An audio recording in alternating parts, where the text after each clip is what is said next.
जय माता दी। आज हम आपको अपना ये प्लांट है, जो हमारा ये गेंदा का प्लांट है, वो काफ़ी पुराना है और इसने बारिश भर हमें खूब सारे फ्लावर दिए हैं, पर अभी पुराना हो गया है और ये काफ़ी समय तक अभी भी फ्लावरिंग करेगा। अब देखिए इसमें भी अभी भी खूब भर के फ्लावर हैं, लेकिन क्या है कि इसमें कुछ मुझे प्रॉब्लम भी आने लगी हैं देखने में, क्योंकि ये पुराना भी हो गया है। तो कुछ समय बाद इसकी फ्लावरिंग भी ख़त्म हो जाएगी और हमने इसे कंपोस्टिंग में लगाया था।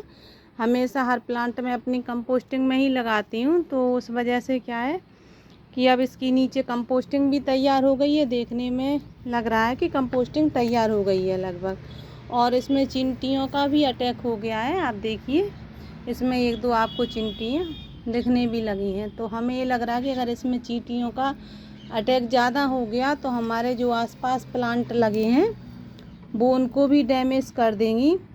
इस वजह से हमें इसको हटाना पड़ेगा। इसकी मिट्टी को हम फिर से नया करेंगे और फिर हम क्या करेंगे कि इसमें कुछ नई कंपोस्टिंग मिलाएंगे और फिर इसमें नया प्लांट लगाएंगे, जिसमें हम जो आपको खाद बताते हैं वो हम इसमें डालेंगे। कुछ लोग कहते हैं कि हम जो खाद बनाते हैं वो केवल हम गप्पे ही देते रहते हैं और हमारा काम कुछ नहीं रहता है, लेकिन शायद उन लोगों को ऑर्गेनिक की वैल्यू ही नहीं पता है। वो लोग केवल शायद केमिकल ही का काम करते होंगे या फिर केमिकल ही यूज़ करते होंगे, जिस वजह से उन्हें बिल्कुल भी नहीं पता कि ऑर्गेनिक की वैल्यू क्या होती है।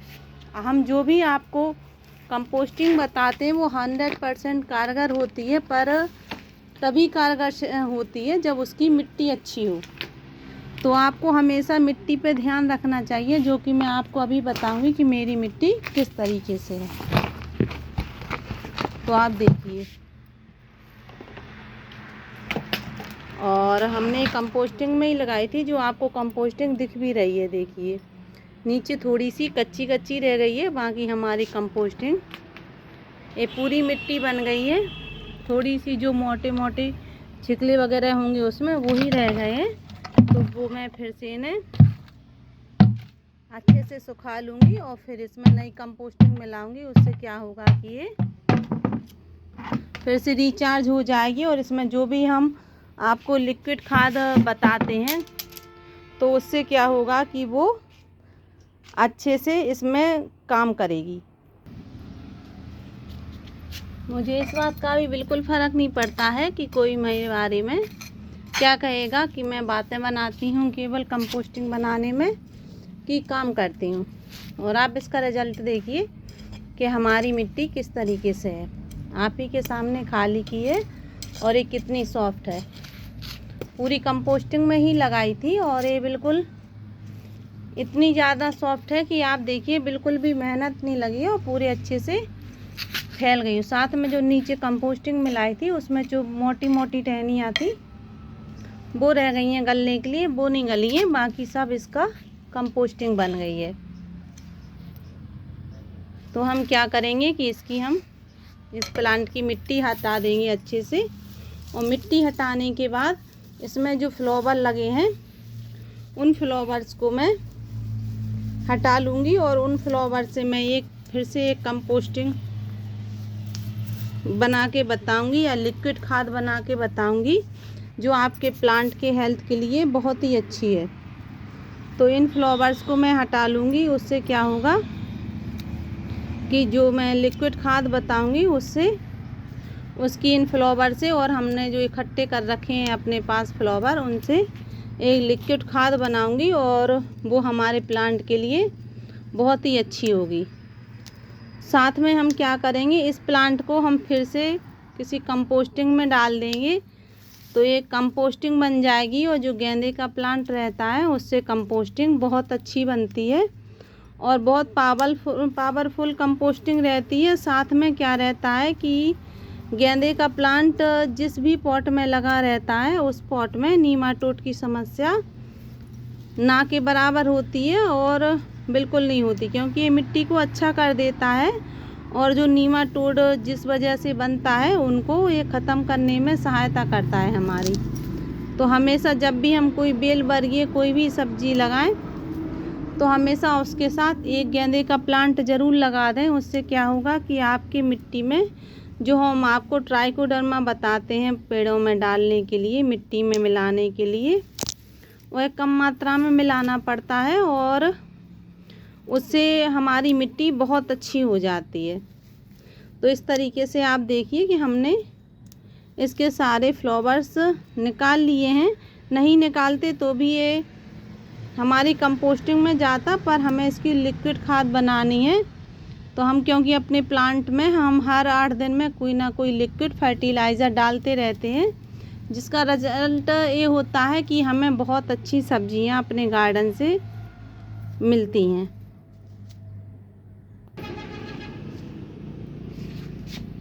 आप देखिए कि मुझे उसमें जो हमने किचन कंपोस्ट में अपने गेंदे का प्लांट लगाया था, उसमें से मुझे कितनी सारी मिट्टी मिल गई है। और साथ में अब हम क्या करेंगे, इसको हम पूरे दिन की धूप दे देंगे, क्योंकि ये थोड़ी गीली है।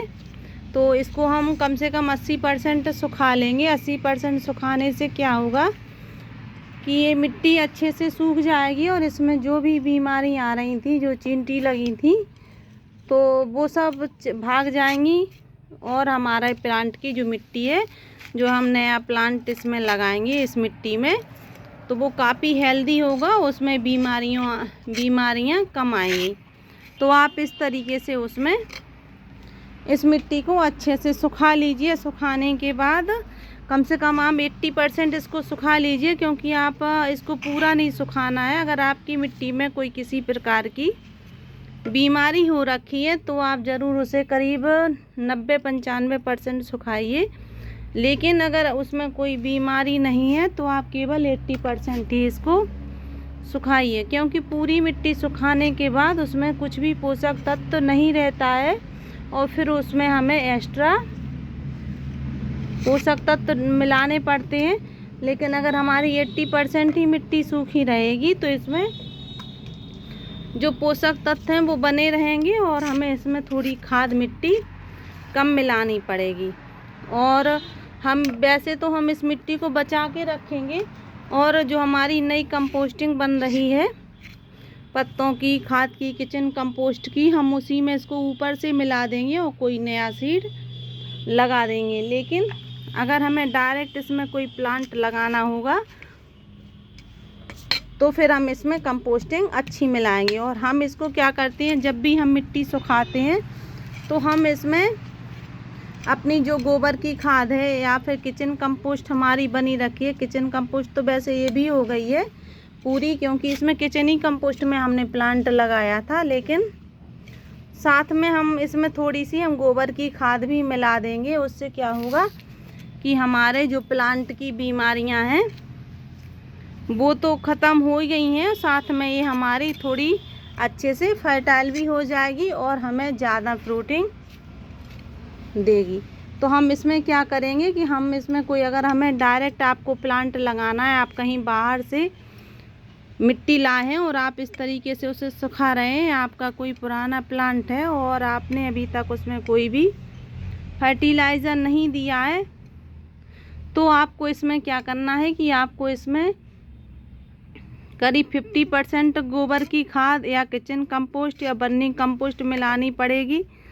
उससे कम अगर आपको कोई फ्लावर प्लांट लगाने हैं तो आप उसमें आप 40% भी कंपोस्ट मिला सकते हैं। लेकिन अगर आपको इसमें कोई भी फ्रूट या वेजिटेबल लगाने हैं तो आपको 50% कंपोस्ट मिलानी पड़ेगी। साथ में कोई आप फंगीसाइड भी इसमें ज़रूर मिलाएं। फंगीसाइड में आप हल्दी का पाउडर, चूने का पाउडर, थोड़ा सा ट्राइकोडर्मा, ये सब भी आप राख, ये सब आप मिला सकते हैं। और अगर आपको पूरी मेरी वीडियो देखनी है कि मिट्टी हम तैयार कैसे करेंगे प्लांट के लिए, तो अगली वीडियो जो हमारी आएगी कि प्लांट के लिए हम मिट्टी तैयार कैसे करें या फिर पुरानी मिट्टी को हम नया कैसे करें, तो आप जो हमारी अगली वीडियो आएगी उसको ज़रूर देखें। इसके लिए आपको मेरी वीडियो लाइक एंड सब्सक्राइब ज़रूर करनी पड़ेगी। साथ में